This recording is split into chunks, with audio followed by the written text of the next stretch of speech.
Ndaj, me që jemi këtu në qarkun e Shkodrës dhe po flasim edhe për riorganizimin e pushtetit lokal, edhe në nivel të dytë apo edhe në bazë njësie vendore.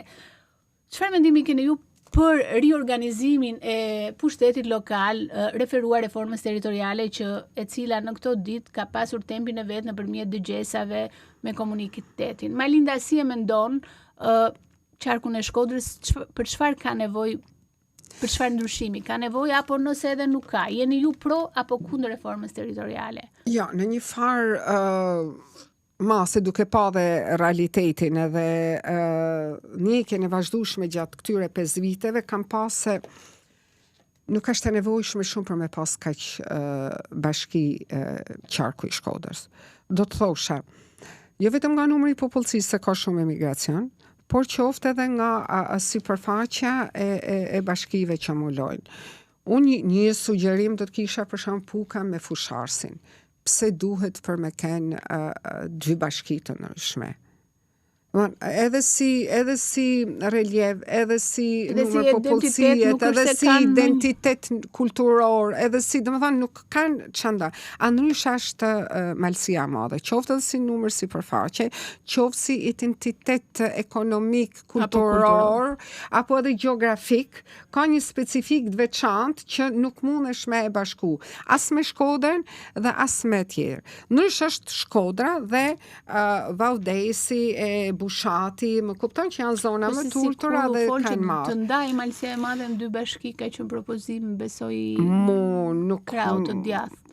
Mu nuk ma do menja që edhe krahu i djathtë apo dhe krahu i majtë jenë dakord. Unë nga ana praktike dhe nga ana e punëve dhe nga mendësia, mentaliteti, gjeografia është shumë e vështirë për të bashku 2 për ta bashkuar ose për t'ia qasur një bashki tjetër. Së fundmi ka qenë një lajm që ka ecur shpejt në rrjetet sociale, siç është dinamika sot e këtyre rrjeteve, për deputeten e qarkut Shkodrës, e cila ka qenë e para në listën e Shkodrës, lajmi i largimit të saj nga Partia Socialiste dhe shpalljen e vetes si një deputete e pavarur në parlament.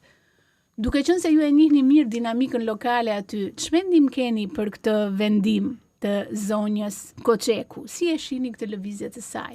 Të them të drejten, ka qenë shumë e befasishme për Partinë Socialiste kur Mariana Koçeku ka ardhur. Edhe është vendos në kryet të listës. Që do të thotë, Mariana duhet m'ia ditë për ndër Partisë Socialiste. Mariana i ka ditë, i ka lexu shumë mirë gjanat, sepse nuk është vajzë e pamëshme. Ka punu gjatë fushatës për me kontribu me njëta mendime edhe për mi ardhë Partisë Socialiste support.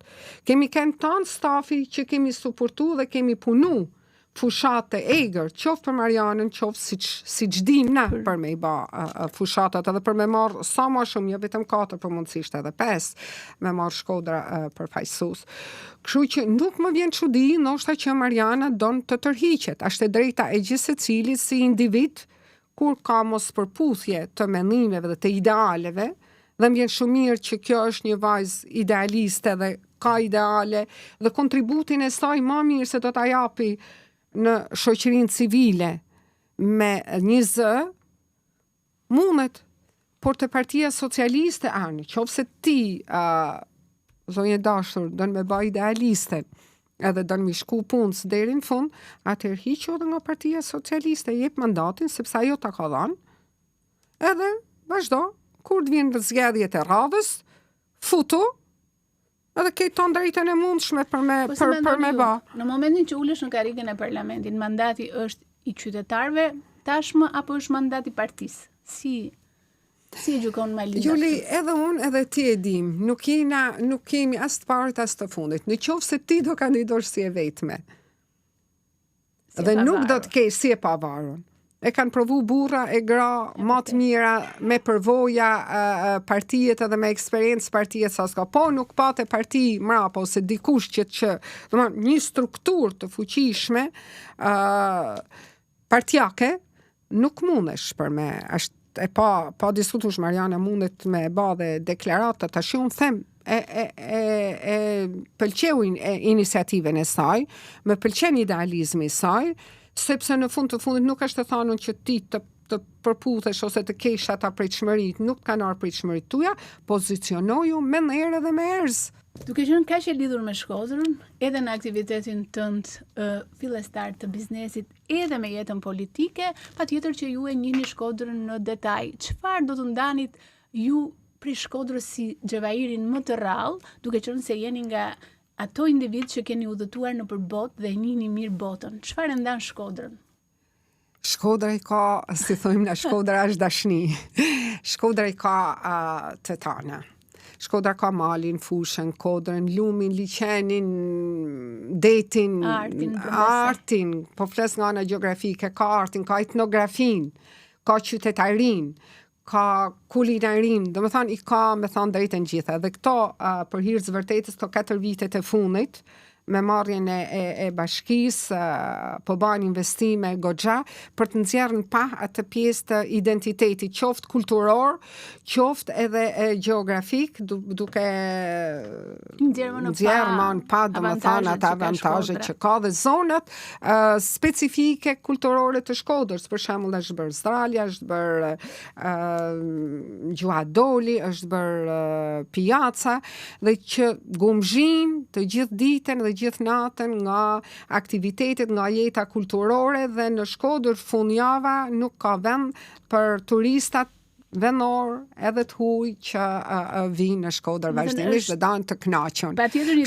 destinacion i konkurrueshëm, është unik. Do në botë. Është unik. Për gjithë botën. Është unik. Nga eksperjenca juaj në politik, çfarë do t'i sugjeronit djalit tuaj? Të jetë aktiv apo të merret më shumë me ato që ju i keni lënë si pasuri, biznesin? Me kontribu për vendin tanë është gjithmonë mirë. Energjit, investimin që çdo njeri e merr, qoftë nga biznesi, qoftë nga shkollimi, qoftë nga marrëdhëniet që mundesh për me pas, për me pru diçka të mirë për Shqipërinë, është shumë gjë e mirë për gjithkën, e jo ma për djalin tem që ai e din shumë mirë, ka marru shkollën, ka ardhur për me kontribu në Shkodër, tash po vazhdon një pjesëti.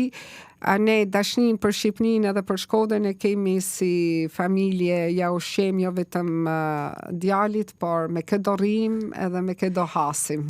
Dhe me që jemi këtu, çfarë mesazhi të fundit keni për shkodrant e tu të dashtun? Rini kështu si jeni, dua jeni fort Shkodrën dhe gjithë bashku të kontribuojmë që të nxjerrim pa vlerat më të mira të Shkodrës që na përfaqëson. Faleminderit shumë Malin që ma lezit tose studion, me atë dinamikën e një gruaje të biznesit, por edhe me lezetin shkodran dhe me forcën tënë të hekurt. Shumë faleminderit, jeni edhe për mua një burim frymëzimi në shumë aspekte. Shumë faleminderit të teleshikues, se mbyllëm këtë puntat shumë të bukur me zonjën Angoni, që besoj dhe shpresoj shumë që do të vijoj të jetë pjesë e jetës publike, sepse jetës publike i duhen njerëzit me vizion, i duhen njerëzit punëtor, që në fund të fundit e ardhmja e Shqipërisë, e ardhmja e fëmijëve tanë të jetë më e ndritur. Ju faleminderit.